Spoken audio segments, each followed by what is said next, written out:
Hi friends, இந்த வீடியோவில் நம்ம இதை பற்றி பார்க்க போகிறோம் அப்படின்னா, ஒரு லேப்டாப்பில் இப்போ நமக்கு வந்து பார்த்திங்கன்னா ஒரு எரர் மெசேஜ் வரப்போகுது. என்ன எரர் மெசேஜ் அப்படின்னா, நோ பூட்டபிள் டிவைஸ் ஃபவுண்டு அப்படின்ற எரர் மெசேஜ் எனக்கு காட்டுது. ஸோ அப்போது நான் என்ன பண்ணணும் அப்படின்றத பற்றி தான் இந்த வீடியோவில் பார்க்க போகிறோம். சரிங்களா? ஸோ இப்போ நான் ஆன் பண்ணிட்டேன். ஸோ இப்போ எனக்கான எரர் மெசேஜ் இதில் வரப்போகுது. சரிங்களா? ஸோ ஆன் பண்ணும்போது இந்த மாதிரி எரர் மெசேஜ் வந்துட்டு எனக்கு கடைசி லைனில் பார்த்திங்கன்னா நோ பூட் டிவைஸ் ஃபவுண்டு அப்படின்றது எனக்கு காட்டுது. இப்போ கிளியராக பாருங்கள், நோ பூட் டிவைஸ் ஃபவுண்ட் அப்படின்ற கடைசி லைனில் எனக்கு அந்த எரர் கோடு வருது. ஸோ இந்த மாதிரி எரருக்கு என்ன ப்ராப்ளம் இருக்கும் அப்படின்றத பற்றி தான் இந்த வீடியோவில் நம்ம பார்க்க போகிறோம். சரிங்களா?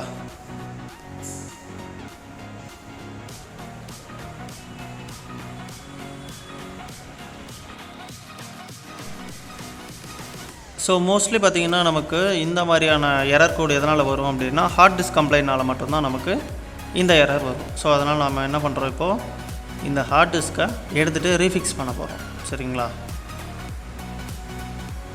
ஸோ இப்போ ஸ்க்ரூ ட்ரைவர் வச்சு நான் அதை ஓப்பன் பண்ணிவிட்டு இந்த ஹார்ட் டிஸ்க்கை நான் ரிமூவ் பண்ணிவிட்டு இந்த கனெக்டரை நான் க்ளீன் பண்ண போகிறேன். எதை வச்சு க்ளீன் பண்ணுற போகிறேன் அப்படின்னா, நார்மல் நம்ம எரேசர் இருக்குது பார்த்திங்களா? ஸோ அதை வச்சு ஜஸ்ட்டு இந்த கனெக்டர்ஸை மட்டும் க்ளீன் பண்ணுறேன். ஏன் இதை க்ளீன் பண்ணுறேன், எதனால் இதை க்ளீன் பண்ணோம் அப்படின்னா, இந்த கனெக்டர்ஸில் வந்து ஏதாவது டஸ்ட்டை அடைச்சிக்கிட்டு இருக்கும். ஸோ அதனால் கூட நமக்கு ப்ராப்பராக கனெக்ட் ஆகாதனால நமக்கு நோ பூட் டிவைஸ் ஃபவுண்ட் அப்படின்ற எனக்கு எரர் கோட் மெசேஜ் வர்றதுக்கான சான்சஸ் இருக்குது. சரிங்களா?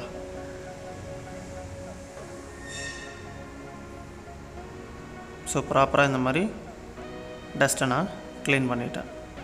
ஸோ இப்போ ஜஸ்ட் இதை என்ன பண்ண போகிறோம், மறுபடியும் லேப்டாப்லேயே ப்ளேஸ் பண்ணிட போகிறோம். ப்ளேஸ் பண்ணிவிட்டு மறுபடியும் நம்ம என்ன பண்ணலாம், ஆன் பண்ணி பார்க்கலாம், திரும்ப அது ப்ராப்பராக ஒர்க் ஆகுதா இல்லையா அப்படின்றது.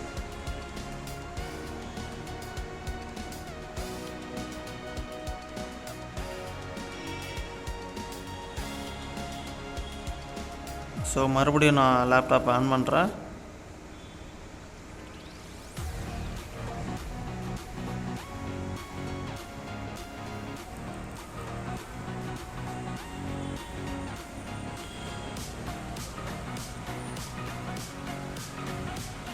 லேப்டாப் எனக்கு ஆன் ஆகிடுச்சு.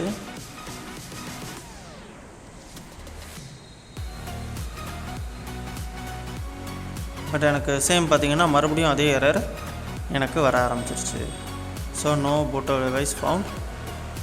டிவைஸ் ஃபவுண்டுன்ற எனக்கு சேம் எரர் எனக்கு இதில் வர ஆரம்பிச்சிருச்சு. அப்போது நம்ம க்ளீன் பண்ணி போட்டும் இது சக்ஸஸ்ஃபுல் ரிசல்ட் எனக்கு தரலை. ஸோ இப்போ அடுத்து என்ன பண்ணலாம் அப்படின்னா, நம்ம வேறு ஹார்ட் டிஸ்க் தான், ஒன்று ஓஎஸ் போட்டு பார்க்கலாம், இல்லைனா வேறு ஹார்ட் டிஸ்க் தான் மாத்திர மாதிரி இருக்கும். ஸோ நம்ம ஆல்ரெடி பார்த்திங்கன்னா ஓஎஸும் ட்ரை பண்ணி பார்த்துட்டோம், அது செட் ஆகலை. ஸோ அதனால் வேறு ஒரு ஹார்ட் டிஸ்கில் நான் ஓஎஸ் போட்டுட்டு இப்போ அந்த ஹார்ட் டிஸ்க்கை நான் ஆன் பண்ணி காட்டுறேன். உங்களுக்கு ஆன் ஆகுதான்றதை பார்க்கலாம். சரிங்களா? பழைய ஹார்ட் டிஸ்கில் எனக்கு நோ பூட்டபிள் டிவைஸ் ஃபவுண்டுன்ற எரர் காமிச்சிது. ஸோ அந்த எரருக்கு நான் என்ன பண்ணுறேன், இப்போது புது ஹார்ட் டிஸ்க்கை உள்ளே இன்சர்ட் பண்ணி ஜஸ்ட் நான் ஆன் பண்ணுறேன். இப்போ எனக்கு இதில் விண்டோஸ் ஓஎஸ் வருதா அப்படின்றத பார்க்கலாம். சரிங்களா? ஆனால் நார்மலாக நீங்கள் டேரெக்டாக போட்டிங்கன்னா இந்த மாதிரி விண்டோஸ் ஓஎஸில் போய் நிற்காது. நம்ம தான் வந்து ஓஎஸ் அப்டேட் பண்ணிவிட்டு தான் நம்ம இன்ஸ்டாலேஷன் பண்ணும் போது நமக்கு விண்டோஸ் பேஜ் ஓப்பன் ஆகும். சரிங்களா? நான் ஆல்ரெடி விண்டோஸ் 10 இருக்கிற ஹார்ட் டிஸ்க்கை தான் உள்ளே இன்சர்ட் பண்ணியிருக்கேன். ஸோ நமக்கு விண்டோஸ் 10 லோட் ஆகுது. லோட் ஆகிட்டு எனக்கு விண்டோஸ் பேஜ் ஓப்பன் ஆகிடும்.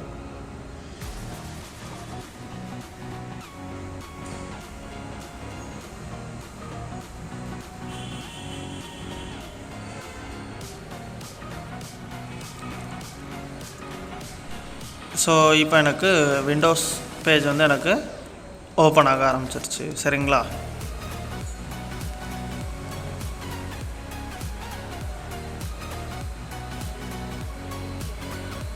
ஸோ ஜஸ்ட் லோட் ஆகிட்டு இருக்கு.